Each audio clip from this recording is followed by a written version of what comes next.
Hello, everyone, and thank you for tuning in on this drizzly Chicago morning. My name is Kasey Eaves. I'm the owner of Vivant Gardening Services, and in this video, we're going to be talking about the steps you can take to spring clean and care for your home landscape. Spring is an incredibly important time for the plants in your home landscape, and your actions now can help you really get ahead on the season of gardening and all the issues that may arise along the way. This is the second video of the Dank Haus Gardening Tips mini-series. If you haven't tuned into the last one, it is available on the Facebook page as well as on YouTube, so you can take a look. Just don't worry, you didn't miss anything. We're doing completely different topics. Last week was low maintenance edible perennials. Today we're talking about your home landscape. And next year we're going to be talking about starting, and next week on Saturday at 9 a.m., we're going to be talking about starting your own edible food garden and the steps that you take there. So today, let's talk about that home landscape of yours and what needs to be done for its care this spring. My name is Kasey. I am the owner of Vivant Gardening Services. I'm also the garden leader in charge of the Montrose Metra Community Garden along the train tracks from Montrose Avenue down to Bertaux. If you haven't seen it before, I encourage you to walk by and get to know this local institution. It makes me very happy to partner with Dank Haus and bring our communities together for this event. I am a German American citizen, which is very fun for Dank Haus followers. My family immigrated to the United States in the 1850s and settled in Southern Illinois in a town called Millstadt. I have a very large and supportive German family down there, and we've just had a wonderful time bringing the knowledge that they have taught me over years and years to Chicago and sharing it with you. So let's talk about that home landscape of yours, how much time you're spending in it right now while you're home and staying in a shelter in place order that's going to continue. So it's a good time to make peace with the nature in your own backyard.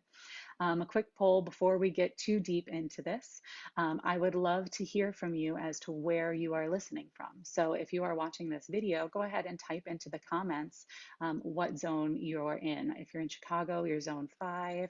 If you're in another city, I'd like to know so that we can kind of keep that in mind as I talk about timelines for certain events. Great. This is great. And for the sake of organizing everything today, we're going to talk in order of your tallest plants in your yard all the way down to the smallest. So we're going to start with trees and work down to grass and weeds. So if you have questions about grass and weeds, please stay tuned. We're going to get to it. Great. If there's information here that you already knew and you're like, yep, I'm an expert, go ahead and give me a thumbs up over the course of the video today. If you hear something that is new to you and you're really glad that you heard it because it's applicable to your life, go ahead and give me a heart shape. And if for any reason something I say today is absolutely mind-blowing, go ahead and give me a wow face, right? And we'll talk through that more. This is lovely. I will also be staying on later to answer your questions. So if you have questions over the course of this, type them into the comments. I'll stay online at the end of the video to answer some of them. And once the video is done, I will even stay around and answer them in the comments as well. Great. Let's take a look at that yard. The first thing that you should do when you are looking at your spring care and cleaning in your home landscape is to take a deep breath, then put on a face covering, walk outside, and take a look at what you have. Take a look at your trees. How are they looking? Are they already budding out? Are they blooming? Do you have spring blooming trees? If so, you should really be taking a look at them right now. And you should be seeing if there's any anomalies happening there. Take a look at your dirt, especially after a rainfall like we're getting today. It's kind of a sprinkle. Are there any heavy wet zones in your yard? Is there any kind of drainage that needs to be addressed? Because spring is the time to do it. We're going to get a lot more rain than this over the course of the next month. So the things that you do now will make a huge difference in the long run. Look for things like mushrooms that might be popping up around now, especially after these rainfalls are going to start to show. Mushrooms are huge indicators in your yard. If they're popping up in your lawn, you might want to do a soil test. You could be short on nitrogen. If you are seeing them on your trees, then it's really going to give you some more indicators on tree health that we're going to talk about some more. Look out for critters that might have nested in the yard. If there's a squirrel's nest over where your vegetable garden is going to go, you really want to pay attention to that right now. And maybe invite the neighbor's dog over for some social hours over the course of the season to scare those little buggers away young. You want to take a look at all of that. Look for nesting sites, look for birds that have moved in, look at all of it so that you can assess the health of your landscape right now. So let's start with those trees. If you have large trees on your property, I want you to think really hard about the last time an arborist came to visit, and if they came to visit at all. Look up at that tree. Are there any dead branches? Is there anything that's refusing to bud out? Some trees haven't budded out yet. You'll be able to tell once one side is budded and another side isn't. You're going to be able to see if there's a health problem on that tree. Are you seeing any weird looking galls, right? These are going to tell you a few things. You could probably have a fungus on your tree that could impact its health overall and would be good to know about. You might also know that there's some insects there that are affecting your tree. If you notice these now, and you can see the remnants of them from last season before those leaves pull out, because this is the time you can look at those bare branches, you're going to be able to deal with them early. You could do a fungicide treatment if you needed to, or a root soak, right? You could also look at some beneficial nematodes that would eat, the larvae of those gall wasps that are causing a gall in your tree. These are things that are important to tune into. Do you have large crossing branches that are rubbing against each other in the tree canopy? If you can see that clearly, it's time to have somebody come and visit for a tree trimming, because that rubbing and friction between those branches, that creates some openings for bacteria, disease, funguses, and can impact the tree's health overall. You're also going to want to take a look out for mushrooms on your tree. If you see mushrooms, even at the base of the tree, coming out of the side of the bark, it means that your tree is in jeopardy. It means that there's dead or rotting matter on the inside of your tree that you need to be addressing now. Nobody wants to go through a storm and have a big limb or have a tree fall on their home. So if you see that now, call the arborist, bring them by. Your insurance company, your family, your neighbors will thank you for it. That's your overall tree health, right? You're also going to take a look at your shrubs. They have a lot of the same characteristics as your trees. You're looking for funguses. You're looking for crisscrossing and rubbing together branches. Sometimes you have a shrub where everything is growing up ever so beautifully, and then you get this one weird branch that kind of crosses across all of them. Go ahead and get that stinker out of there. It's growing in the wrong direction. This is the time to train your shrubs to prune in the direction that you want them to be and to shape them. The only note that I'm going to give you about pruning your shrubs is this. If it is a spring blooming shrub, say a forsythia, right, or a rhododendron, now is not the time to do that pruning. Wait until that blossom is done, and then you'll be able to prune. And at any point, you can remove up to 30% of your trees and your shrubs without worrying about the overall plant health. They are resilient and they can survive. I'm going to show you a couple quick examples here. We've got a shrub down here. Do you see it? It's really thick and dense. And you can look here, you can see that there's this crazy, oh, there it is, kind of growing in a funny direction, right? And you can see here, there's another one that's growing up and crisscrossing. Do you see those crisscrossing branches? You want to take those out so that you can have some clean lines and you can control that shrub. You can also see at the top here, right? This one is getting pruned for its shape after a bloom. So it's going to look nice and beautiful for the next year. And they're also taking out the crisscrossing branches. Those are easy things for you to do in order to make sure those shrubs are looking healthy and beautiful and you have strong structural elements in your yard. Go ahead and go for it now. If you see branches in there that are really old, sometimes they have stopped budding out. Take them out. It's okay. All those young branches that you're seeing around it, they're going to grow up and become those new old branches. So if you have a shrub that's 10 or 15 years old, just don't be afraid to pull out the big guns on the pruners and go for it. So we've talked about our trees, we've talked about our shrubs, right? Now let's go a little bit lower and talk about your perennials. There's a lot of perennials out there right now that have a lot of dead stems on the top of them. And you can look at the bottom and see the new growth that's coming in. It's so exciting to see them come back, to know they've survived our beautiful winter this year, much nicer winter than last time. And you want to go back and you want to trim them all down to the ground. It makes perfect sense to do so, and I think in honesty, you should do so. Always leave about 6 inches of growth, right? A full spread finger on the bottom. This is helpful for 2 reasons. One, it's going to remind you where that perennial was, right? You're going to see that and you're going to know where it was, and it's going to help you to know that wasn't a weed and to accidentally get rid of it later.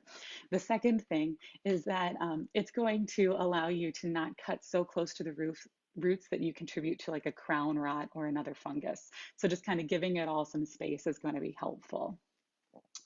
One thing I do want to mention is your perennials are also important homes for different native insects that we have here in Chicago. So mason bees especially are really accustomed to this, as well as a series of other native pollinators. They nest individually. They're really solitary little creatures.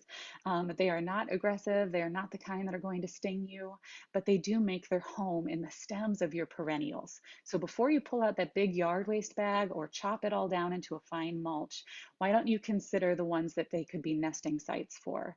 A mason bee will choose things that looks like kind of like a straw in your yard. So that could be the stem of an echinacea plant or a coneflower, right? As well as the stems of your hydrangeas. Go ahead and trim those things anyway, but take all of those trimmings and kind of rubber band or tie them together and set them somewhere on the side of a yard where they're a little bit more out of the way and you can watch for them. And then once the temperatures warm up, you're going to start to see a little bit of insect activity coming out of those. They're cute little buggers, aren't they? By giving them a chance to actually hatch, you're going to increase the pollination of your yard, help our local ecology, and allow a lot of good bugs to stay in your yard to help deal with all those other pests that might show up later on. So keep that in mind as you're doing your trimming. They tend to live in the first 15 inches of your perennials. So that's a decent chunk to just kind of set to the side. Just don't throw it in a dumpster yet, right? We want to make sure that they get a chance to do their things. You might notice now that some of your perennials haven't come back, and that could be for a variety of reasons, right? It could be that the winter got to them. It could be that they're still dormant and waiting to come up. But you're going to be able to take a look at your yard right now and kind of assess where your bare spots are for the season. If you're also looking at your yard right now and you see nothing is blooming, you're missing out, right, on a full season of blooms that could add so much to your landscape and really be perking up your day right now. So this is a great time to order perennials. You can get them as bare root plants right now, which is much more affordable than buying a plant from a nursery. You put it in the ground in spring. The rain and the temperatures will activate the root system and they'll grow really deep down early in the year and make them so much stronger for summer. Getting those things in the ground now allows you to take advantage of that natural rainfall in spring and promote really healthy root growth. So take a look at that. Assess what might be missing this season. Do you have one spot of your yard that's full of beautiful color and another spot of your yard that looks like a bunch of dead sticks? Now's the time to address that. It takes us through a lot of your perennials. So we're going to go down just a little bit lower, right? We're going to go to your bulbs. Do you guys have bulbs in your yard? If so, I want to see some happy faces because you're probably smiling right now watching them bloom. Um, those bulbs need a full season to die out. So be careful when you watch them right now. Let those blooms happen. Let the blooms fade. Let little delicate petals sprinkle your yard and make you so happy. And then you will be able to watch those leaves die down completely before you go trimming your bulbs down to the ground. If you don't let those leaves die down, the root tuber, right, that bulb will not be able to store enough sugar to get it through to next season. If you're noticing some of your bulbs are misbehaving this season, let's say you have a batch of tulips that have been around for a very long time and stopped blooming, now is your time to get a little dig up after this is done. All those leaves have died down, dig them up, spread them out. Sometimes those bulbs can grow so close together that they can kind of choke each other out and wrestle for each other's nutrients, and so you don't get as much blossom activity. Things like daffodils, especially, can get really dense over time. They're beautiful and naturalizing. Spread them out among your yard and have a few more smiles through the rest of the year. I see a quick question here that says, can bare root perennials go in the ground now, or should we wait for the last frost? That is a really good question. The typical last frost date in Chicago is non-existent. There's nothing that's typical about Chicago springs. The safe bet that everybody plans for in the home landscaping world is May 15th. But keep in mind, bare root perennials, especially those that are hardy to zone 6 or above, can survive anything that nature is going to throw at them at this point in time. If you're looking at a bare root perennial that is zone 9 or above, that you're looking to use in a container, say something tropical, go ahead and wait a couple more weeks and get to about the May 5th point. The soil will be warmer then and it will help insulate those bare roots. I hope that's helpful. All righty. So we've gone through spring bulbs. Now let's talk about the leaves that have piled up around all of those perennials, right? We had a beautiful fall and a lot of our leaves hung on so late right? That we couldn't get to them before that first snowfall happened. This means that a lot of big leaves could have compressed and created this weird paper mache looking mulch over the course of your landscape. Small leaves are great. Any leaves that are starting to break down, you can leave them. They're a very natural fertilizer to your yard over time and will activate the soil microbes that'll break down and aerate your soil over time. However, if you have a huge collection of big leaves that seem to be compacting together, it can cause a couple of problems. One, it can prevent rainfall from getting down to those roots. If they've interlaced and become too compacted, it can become a little bit of a barrier for your plants to get sunlight to grow up and for rainwater to get down. Two, slug habitat, right? So many smooth surfaces, a lot of water collecting in leaves. That's just a prime area for our slugs. So get the big leaves out of your yard. You can run over them with a lawnmower if you want and then spread them out as a mulch, or you can put them in a yard waste bag or your compost bin, but just get those out of the way. But don't forget to leave the little ones. Those little leaves are really going to help your yard over time. The only exception to this rule is if you say had a black walnut tree or a tree with a disease that you wanted to remove from your yard, those leaves should come up because it can spread a disease over time. You'll get to know this as you look at your trees and assess their health, like we talked about at the beginning of the video. Now let's talk about some weeds.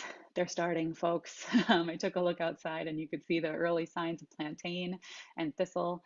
And our favorite, I'm ready. Are you guys ready? Let's see some angry faces if you have this in your yard. Go ahead and click that angry emoji if you have creeping Charlie or ground ivy in your home landscape, right? Yeah, we hate it. Um, these are invasive weeds that can really quickly take over your home landscape. And the rule of weeding is to hit it early and hit it often. But honestly, the most important nature of that is hitting those weeds early. Don't let them set up a huge root system in your yard that you're going to have to battle with so much more energy later in the season. Attack them now and take a look at where those weeds are and what you can do about them right now to make the rest of your life so much easier. Right now, your creeping Charlie is capable of getting picked at this stage, right? You're just using your little fingers and getting it out. That's wonderful. If you wait another week, it's going to be a menace and it's going to take a long time. So take some time and go out and do it. It's going to help you get ahead of it for the season. It's going to help you assess the areas that it's most prevalent. If it's in your lawn, it's going to remind you if you need to do any kind of like weed or feed situation this year. Or you can just get them out of your lawn now and then put down new lawn seed to try to crowd them out. It's a good time to assess that. In areas where you're noticing so many weeds that you're starting to get frustrated while you're out there pulling them, and it's just the beginning of the year and they're so small, it's time to mulch. Go ahead and get a fine non-dyed hardwood mulch or a leaf mulch from your local garden center. They are delivering, they are taking phone orders, and the shelter in place order just allowed a lot of them to open as well with social distancing measures. Go ahead and pick up a couple of bags of mulch and mulch it thick in that area, about 2 inches. This is going to, number one, address any nutrient concerns that can be down there. A lot of times our weeds are pointers to a nutrient deficiency. So giving them a little bit of extra food is always a good thing at this point in time. It will weaken the weeds and strengthen your good plants. The other thing it will do is block out the sunlight for the next stage of those weeds that are getting ready to grow. You're seeing the first flush of those seeds sprouting. There's a second one hiding about an inch below the soil that's coming. If you get ahead of it now and mulch, it's going to do a lot for you in the long run. You don't need to mulch every square inch of your yard. If there's places that are happy, you can enjoy them, you can just let them be, and you can leave some exposed dirt for a lot of our other native pollinators that do burrow in that dirt for their nesting sites. But if you have areas that you're struggling in, get that mulch down and get ahead of it. You can also look at some of your weed sprays at this point. I really like an organic one. It's called Burn Out, and it's by Bionide. Burn Out, I'm going to repeat that name again, Burn Out. It's a natural orange and clove oil that can scald leaves. If you hit a weed while it's really small, it will get rid of it with the effectiveness of some of the heavier chemicals without the same carcinogenic properties. Great. Now let's take a look at the other things that are beautiful in our yard. Those areas where your perennials are doing really well. Your lawn might be looking really lush right now, hopefully, maybe. Consider composting. So if you have a home compost bin, now's the time to spread some of that. If you are able to buy some compost, just take some between your hands and kind of shake it out right across your yard as if you were spreading flour on your countertop for egg noodles. Um, that will help to give some extra nutrition to your yard right now without the use of a lot of chemical fertilizers. And the spring rains will help really push it down into the soil and into the roots. So your yard isn't going to look like muddy with compost right now. The spring rain's going to take care of it, but it's really effective to do at this point in time. If you are spreading mulch and compost, you can also put it around the base of your trees for their overall health, but never put them more than a hand's distance from the trunk of a tree. If you put compost and mulch really close to that and kind of have it look like a little mulch volcano, it's going to contribute to some root rot and some different funguses that can impact your tree. So pull the mulch away by about a hand width, right? And have it look a little bit more like a donut. It'll help you out in the long run. With your grass right now, you can dethatch, you can aerate, and you can add some compost and new seed in. The spring rains will help water it for you and get you going. If you are noticing drainage issues in your yard, now is the time. If you have puddles that are hanging around, it's not going to get any better with the next rainfall. Today is light and it's good spritzing, but anything further than this is going to start to cause some puddles. Consider maybe adding a soil amendment to your yard as needed, a French drain where needed, maybe just adding in a rain garden into a certain area of the yard that is really wet. You can do it now and do it affordably with the bare roots. Or you can add more sand and gravel into the soil in that area to create more room for the water to go down. So at this point, you've assessed all of your trees for health and you've pruned any dead branches out of the way, looked for any fungicides, maybe called the arborist as needed. You looked at your shrubs for crisscrossing branches, you took a look for any old wood that needed to be pruned out, and you've shaped them if they are not actively blooming. If they're actively blooming, you're going to wait. You've taken a look at your perennials. You've identified the ones that could be good nesting sites for local pollinators and native insects. You've trimmed those and set those pieces to the side to wait for the warmer weather so they can hatch. And you've taken the rest of them down to about 6 inches so that you can still identify where they are in your yard, but that the sunlight can hit the new growth and allow it to truly explode with these coming rains. You've also taken a look at your soil needs. You're looking for things like mushrooms or other signs of nutrient deficiencies. You're mulching in areas where the weeds are really prevalent. You're putting compost down in areas where you just want to add some extra nutrition for the year. You've addressed your lawn. You've dethatched it of anything old, put down new seed, right? You've given it some aeration and compost for the season. At this point, you can take a look at your edges. You can crisp them up. You don't want that new grass to go right into your garden bed. So take your shovel and dig around the edges just to give yourself a little bit of space there. And at that point, your garden is going to be looking beautiful. And the actions that you will have taken at this point of time, where it's very crucial, will contribute to the overall health and care of your plants, less maintenance on your part, and a far more beautiful display in the years to come. I hope we helped with most of your questions. I will be staying online to answer any additional ones that you have. If you've got specific plants you have questions about, go ahead and ask them. I'm happy to help. We talk you through specific pruning techniques or things like that. If you're looking for an additional resource, I really love this book, Pruning Plant by Plant. Some of us have miniature arboretums in the backyard, and this guy really, whoop, there it is, really helps me when I'm encountering something new that I haven't encountered before. Also, if you haven't already, visit vivantgardens.com. We just added a new feature yesterday that allows you to order spring yard maintenance. So if for any reason you're unable to do all this work yourself, you can go online on my website and you can hire my crew and we'll come out and help take care of it for you. You could also order a consult there for $25 that can help you answer any key and specific questions about your yard. Say you're out there and you're doing the landscape maintenance and you just have 2 things you have questions about, or 4 things or 5 things, we can cover it. And also don't forget to follow us on Facebook. We now have a YouTube channel for these videos and Instagram so that we can keep you growing healthy and happy through the course of this season. I also want to make one last pledge today for the Dank Haus. Well, not last, we'll do one next week. Dank Haus has been doing a major fundraising campaign. The Mayfest and other Oktoberfest and other fundraisers are all obviously in a lot of jeopardy right now with the shelter in place order. These are essential community buildings to our neighborhood. It's an old building that Dank Haus lives in, and it needs care and it needs maintenance, and so does the community that it tends to. So if you like what Dank Haus is doing, take a look at their website, learn some more, and consider making a donation in order to help them through this time. We're offering this garden tip series absolutely free. So throwing a little bit of money their way is definitely going to be worthwhile. And don't forget to tune in next week, Saturday, 9 a.m. I will be back again to be able to talk you through the early stages of building a food garden. All right, everybody, I'm taking a look. I do not see a lot of questions, so I'm going to go ahead and end the live video, but don't forget you can still post them. I'll be sitting here in front of the computer for the next 20 or so minutes in order to answer anything that's left. Thank you so much for tuning in. Get growing.